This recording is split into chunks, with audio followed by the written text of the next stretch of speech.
Why am I doing this sport? Why did I try to do this? Why did I choose to do this?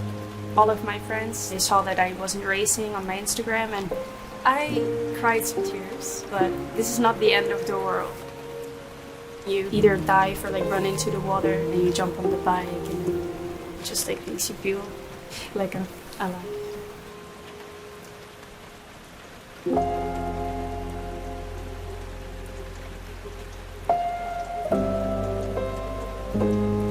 So rising star, take one. My name is Merel Veltman. I'm a triathlete from the Netherlands, and I think my best result in the European field is a 9th place in Riga last year and some top 5 at the national championships.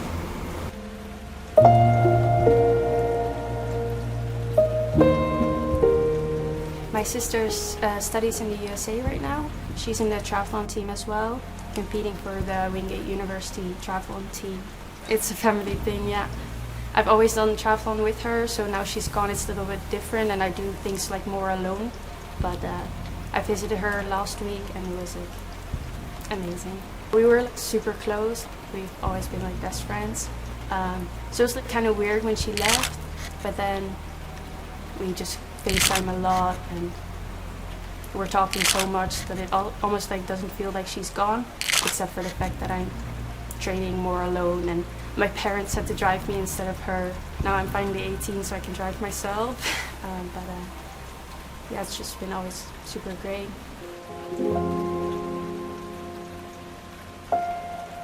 Sometimes I have to skip a training for once to just see my friends that I haven't seen in so long, just to keep that friendship up.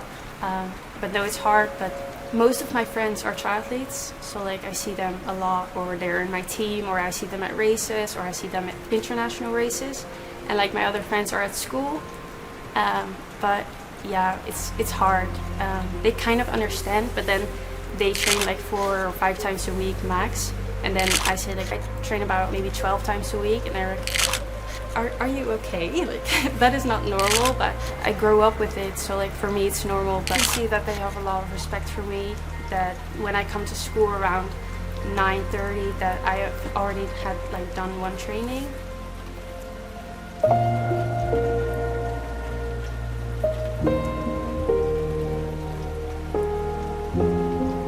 My birthday was yesterday, or wait, yeah, yesterday.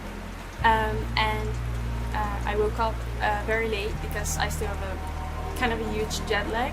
So my friends woke me up while singing Happy Birthday, a song, and then they bought me some big balloons with 18 and some presents, and it was already really nice. And then we went for a run and they bought me this crazy glasses and we had to wear them the whole day.